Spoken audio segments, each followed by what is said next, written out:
You're listening to the Seahawks Insiders, getting you ready for Seahawks football every Sunday. Presented by Delta, the official airline of the Seahawks. Now, here's your host, Jen Mueller. Well, we made it through week 1 of the regular season. We are moving on to week 2 because, John, I'm really trying to skip past the overreaction that happens everywhere across the league. It's NFL and it's college football after just one game in such a small sample size, right? I mean, Look, I get it. Fans get frustrated. You want to see your team win, and it's all the more frustrating when you're just this close. You know, close. One play on defense or one more play on offense, and you're feeling a lot different. But yeah, it's such a long season. You're not a finished product by any means, especially on offense where you have so much newness. So it's okay to be mad, wish they had won, but I don't think it's time to start panicking about what we saw. And what I keep coming back to is, yes, I did see them run the ball more effectively in the preseason and certainly in the practices that we saw in training camp. However, I'm still not sure until I get 2 or 3 weeks in how much of that was scheme against the 49ers, how much of that was a really good front that San Francisco had. And oh, by the way, for all the practice that they had, you didn't play your starters in the preseason, and for good reason. So it takes just a little bit to get an entirely new offensive scheme together. Exactly. It's gonna, you don't want to come into a season being like, it's going to take some time, we got to grow, because you want to hit the ground running week 1. That's obviously the goal. But when you have this much newness with a quarterback, a coordinator, new scheme for the guys blocking up front, like it does take some time for them to be at their best. We understand why teams rest their starters. It's a health issue more than anything, but that does mean they're not getting some of that work in the preseason. So, they'll get better. I think we're going to see a lot better version of that offense and that run game starting this week. And not a single person said that game was good enough. No. Nobody in the locker room after the game, nobody in press conferences this week has said that's what it's supposed to look like. In fact, here is what Mike Macdonald said about the run game last week. Yeah, there's a handful of runs that didn't go our way on Sunday, and a handful of runs went our way. Sometimes it goes like that. We want them to go more in our favor than not. It's not for a lack of effort, and we've done a lot of great things throughout the preseason, which you saw in all 3 games. So let's stick with it, man. We're doing a lot of great stuff. Let's just keep getting better. The message we heard after the game, then again Monday, then again Wednesday, this is much more about like details, small things. And the term that he keeps coming back to that he liked is like the effort and the way guys played hard and the physicality. And again, you want to win that game, but that stuff's more important. You can fix the little details. You can tweak things schematically. You can work on footwork. You can't change a team's effort. You can't change like how physical guys are. And they did that stuff in that game. I mean, that was a physical game. They, both teams were hitting hard, and like that to me, again, the loss sucks, but coming out of it with that is more important to me than like if you just felt like, oh, we did everything perfect, but they just beat us in the trenches. They were more physical, and that was not the case. No, in fact, if you kind of look out like the ripples in a pond sort of a thing, you could just look at week 1. Take a look at the injuries that the 49ers suffered as a result of that game. And we were talking about this before we started taping. And look, you don't wish injuries on anybody. That's not what we're saying. But it is proof of the physicality, right? And you don't win the game. The Niners do have division opponent matchups coming up, and you might not have your starting quarterback, and you definitely don't have George Kittle for those. Yeah, I mean, again, you don't want to see people get hurt, but it just does show like the 49ers were this team for a long time, and they still very well maybe, but like when you're that really physical team, like there's repercussions from playing that game that linger. The 2013 Seahawks, there was some crazy stat, I wish I had looked this up, but I didn't, about like teams after playing the Seahawks, like their record. I mean, they barely, like basically none of their opponents won the next week because just you come out of that game hurting. And Leo talked about that after the game of like, they felt us, and that's important to them. It was like, again, they don't want to do anything dirty. They don't want to hurt guys, but they want to be physical. It's what Mike Macdonald always says, through, not around. And that's a big thing for them is like, we're going to be, to use another of Mike Macdonald's phrase, like a team people don't want to play against. Yes, well, that's what I was just going to say. He says it's the style that you don't want to play. Yeah, teams don't want to play. And I think you saw that on both sides of the ball, right, which kind of goes back to that. So we could talk about the 49ers, but again, I don't have a big enough sample size to know exactly what it is that I'm looking at. And I don't think we will for at least another couple of weeks. Now, it will be interesting because you're facing the Steelers this week. You've got the Saints next week. I'm not sure how comparable they are in style, but I do know that there are some familiar faces for the Steelers, and Indeed. there is plenty to talk about. How about if we just talk about Aaron Rodgers and what to expect from the ageless wonder? Obviously the arm talent and the quarterback ability is there, but the Aaron Rodgers, the operator, is second to none. He's on his game. He kind of like knows everything, so you have to assume that going in, and not a lot of tricking going on. So it's going to be we're going to have to win our one-on-ones to have a good game on defense. We're going to have to play a great run defense, and in the pass game, we're going to have to win our one-on-one battles. Yeah, I think there was some question coming out of his time with the Jets of like, what does Aaron Rodgers have left? Is he done? He's up there in age. He was on a team that struggled last year, but man, he looked really good in that game. And again, it's early, small sample size, as we just said about the Seahawks. But if he's close to this quarterback for the season, that changes entirely what we think of the Steelers. Well, I would say, okay, so small sample size of Aaron Rodgers with the Steelers. Yeah. He has played in 249 games over 21 his years. Career sample size. You know exactly, gigantic. yes, what Aaron Rodgers is going to bring. And here's where I think it gets a little bit tricky. There is nothing that Aaron Rodgers hasn't seen. It does not matter if it's a new scheme for the Seahawks. He has seen everything. So it really does come down to all of those little details that you were talking about. And it's funny because Mike Macdonald called out scout team this week and said it's going to be on the scout team to give him a really good look. Yeah. Guys like Drew Lock out there. I mean, we always, it's the thing you talk about with Aaron Rodgers' whole career is the cadence and the way it seems like something every quarterback should do. Like, we're going to guys jump offside and get free plays. But for whatever reason, and nobody can really, yes, defensive guys like, hey, and they can't really explain exactly how he does it, but man, he's good at it. And that's something I'm sure Drew Lock is practicing this week. He is. In fact, I talked to Drew Lock about this. And so here's how they do it. They listen to the TV copy of games and they put all of these hard counts together and all of these calls and all of these cadences. Now, Drew does not try to replicate every single one. They'll pick a handful, right? They'll pick 5 to 10 that are most, common or whatever. Then he has to practice not just the cadence, but the tone and the hard count. He practices on his own and then goes into meetings with part of the defensive staff who grades him on how well he's doing. And I was saying, but isn't this difficult? Because you are the backup also to Sam Darnold. So you are also trying to match Sam Darnold's cadence on this. And he said, actually, on the road, it's a lot easier because we're going to be in silent count. I don't have to worry about anything because if I end up playing offense, I'm just going to be tapping my leg and that's going to be fine. But he said, Aaron Rodgers, part of it is there is such a large sample size with him. But the way that he does it, it's numbers and colors. It's actually a little easier to replicate than somebody like Dak Prescott, who's got this, as he said, weird, here we go, before he goes into his cadence. He goes, that one's ridiculous. But every week, we talk about this in terms of just this week. He's like, yeah, but when I'm Jalen Hurts, I'm crouching down and I'm trying to be like Jalen. Every week, these guys, backup quarterbacks, fascinating job, need a little bit more respect and honestly should be like supporting actor of the year because they are a different person every week while also being the backup. And that's a key part of it. You also have to be ready to potentially step in any minute and play the most important position in the game. Yeah, a wild life. I thought that was fascinating. And Drew was like, I actually kind of like the challenge. This is fun for me. So that will be one of the things I'm keeping an eye on because if the Seahawks manage to sniff out some of those things that Aaron Rodgers is so good at getting people to fall for, well, we're going to be giving Drew Luck an awful lot of credit. Now, on the other side of this, Leonard Williams was talking about what they have to do to make sure that they're not giving away any clues to Aaron Rodgers.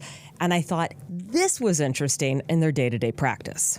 I think we've had a period in every single practice through OTAs, through camp, leading up until now. We've had like a blitz, bluff, bandit period.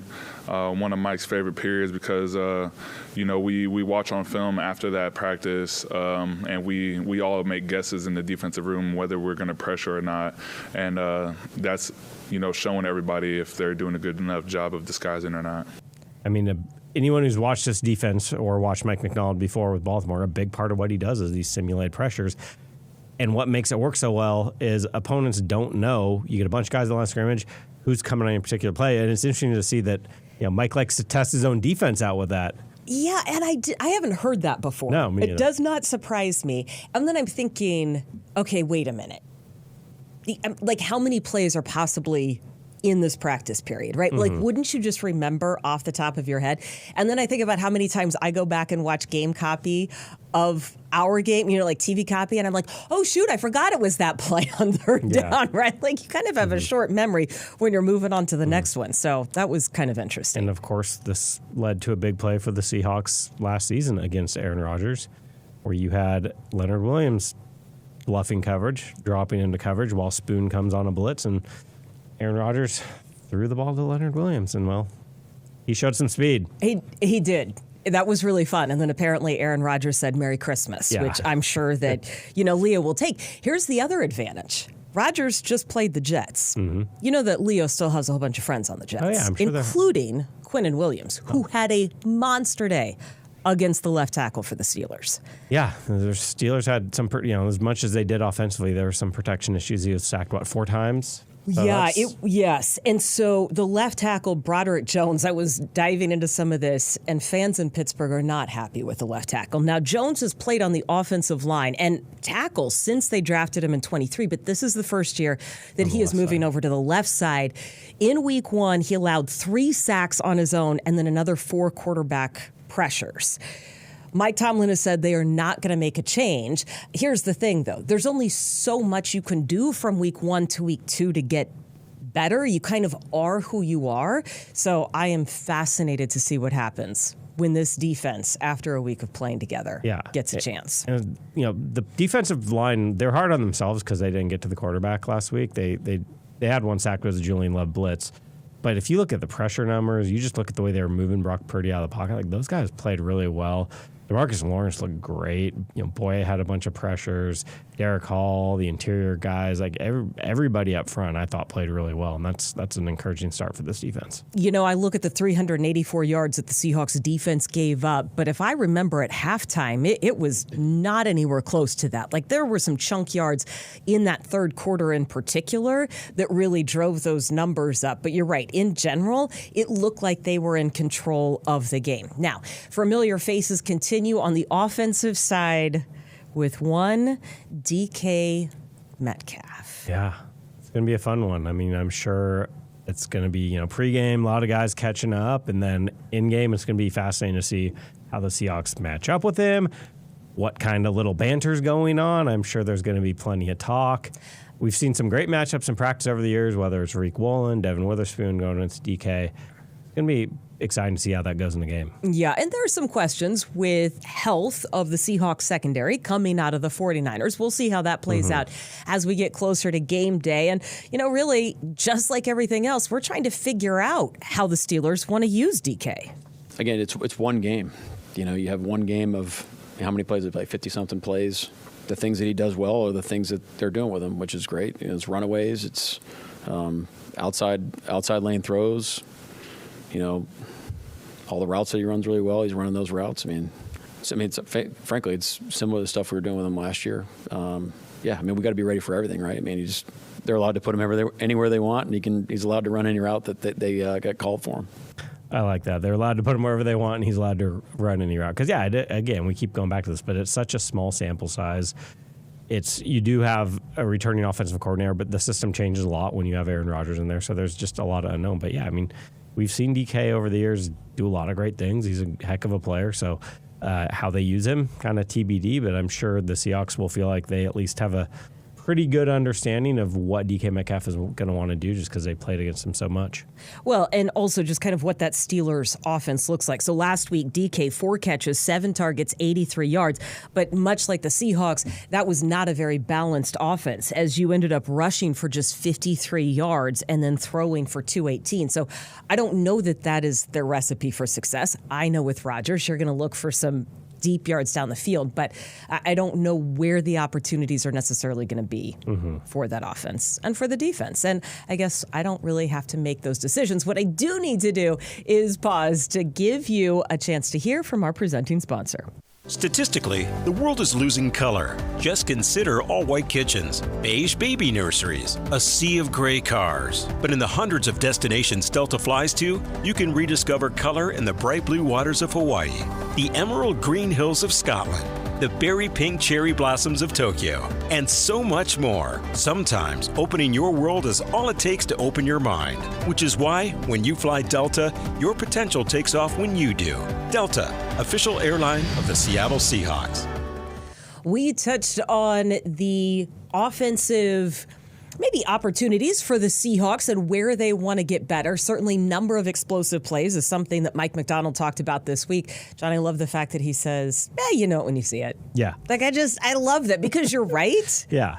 But everybody wants to put numbers around it. Well, and he didn't bring this up, but I also find it interesting to say it that way because, like, there are times you could have, if you run a draw play on 3rd and 20 and you get 13 yards, by the standard, 12-yard run, 16-yard pass, that's an explosive play.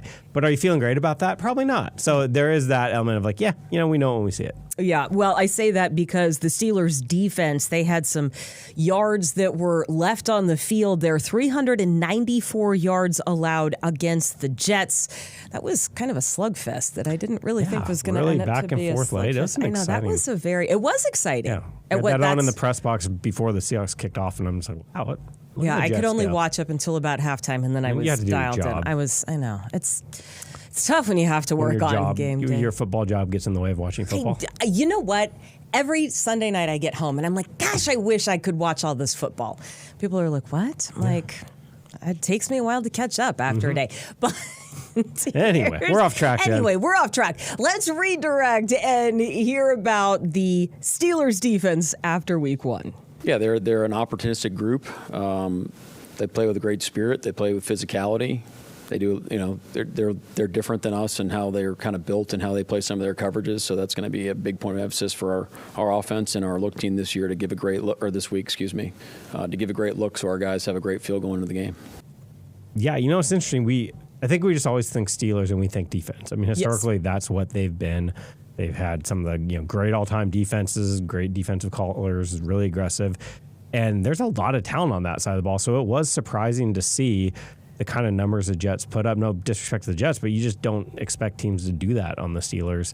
So it does, we'll see. I'm sure they're looking to bounce back, just like when we talk about the Seahawks offense is not a finished product. They feel a way about that defense as well, but.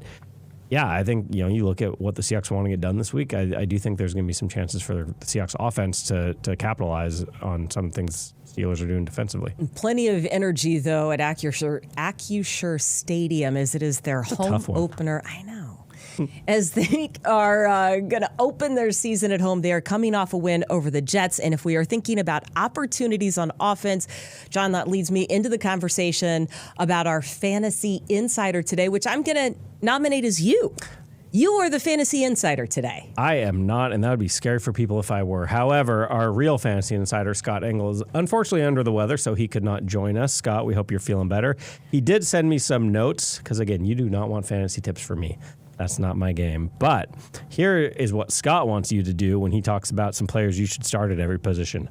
He really likes Jaguars' Travis Etienne to have another big week. He's coming off a big 100-yard game and thinks he can do it again against Cincinnati. Scott also likes Cowboys running back Javonte Williams to find the end zone again after he scored twice last week. At receiver, Scott thinks Tyreek Hill could have a bounce-back week against the Patriots. It was tough go for Miami's offense last week, but there's a lot of talent there, including Tyreek Hill, so he thinks they will bounce back. Also likes Keon Coleman to find the end zone for the second straight week when he plays the Jets. Sticking with the Bills, playing the Jets, we'll go to tight end where Scott likes I can't speak today. Dalton Kincaid, Bills tight end, to have some good numbers against the Jets. Going to quarterback, in the What's Your Deal Bowl, if you will, Pete Carroll and Jim Harbaugh facing off again. First time since, what would that have been, 2014, 15-ish? When did he leave San Francisco? Anyway, I'm off track. Anyway, he really likes Justin Herbert from the Chargers to have a second straight big game to start his season. Defensively, you know who Scott likes? The Seahawks. Yes. Scott. Because he likes what we saw up front, like I just talked about earlier, Leonard Williams, Byron Murphy, all those guys getting work done. Byron, we didn't even talk about Byron. He was really good, but that's good. So, yeah, when we're talking defense, streaming different teams every week, Scott likes Seahawks. I like it. Yeah. And if any of those are wrong, be sure to remember that I told you that. And if they're right, Scott gets all the credit. Well, you're very nice. I know. I would have flipped that one, actually. Nah, I don't want to do that, Scott. That's great. You mentioned the What's Your Deal Bowl. Pete Carroll, oldest coach to ever coach in the NFL. Right. His birthday is Sunday. It's Monday. I know it's in September. Yeah, it's Monday or Sunday. Yeah. He gets a win, and it was 2014. Thank you, NASA. The game happened. Yeah, that's really fun. Okay, and also that Sunday night game. Yeah. Bills. Anyway. Good one. You were talking. I'm starting to think other things. This is me and my little, shiny object brain. How about if I reel it in for the two things that we Shiny object need? brain. I like the shiny object brain. You know, sometimes my brain is firing on all cylinders, and sometimes it's going, whoo, all these different directions. It's like a firework. Would you like to tell me, We're going to need to cut that video. Just make a GIF out of that. Would you like to tell me, John, the two things you need to see from the Seahawks to get a win this week? I would love to. I was going to go with the Seahawks run game on offense, and they do need to run the ball. But the other thing I want to see is, spread the ball around a little bit more. As good as Jackson Smith-Njigba was, he had an awesome game, 9 catches, 124 yards. Mike used this term after games, it can't be the Jack show every week. Because if you're that reliant on one guy, teams are going to figure out how to slow it down. So I want to see Darnold. He did a great job getting the ball out quickly. The line did a good job protecting him, but let's see him get a few more guys involved. And then other side of the ball, we talked about the offensive line, the Steelers, and some of the pressures. I want to see the Seahawks defensive front turn those pressures they had on Brock Purdy into some sacks. Let's call it 3 plus. Oh, that's what I was going to say. Well, one up me and go for 4. 3. I don't want to get greedy, although, it's not my effort. I can just ask for it, and we'll just, hope that one happens. The other thing I would like to see is a lot of incomplete passes for Aaron Rodgers. I think, he can be really dangerous on that. I would like to see a number of incomplete passes and far fewer yards in the passing game. And for the Seahawks, just more plays. I would like to see the ball distributed, but you only had 50 plays, right? You have to get into a flow. Get the first downs. Get the first down. Yeah. I would like to see 60 to 65 plays in this game. That's what we've got for you this week. We will be back for another edition of Seahawks Insiders next time.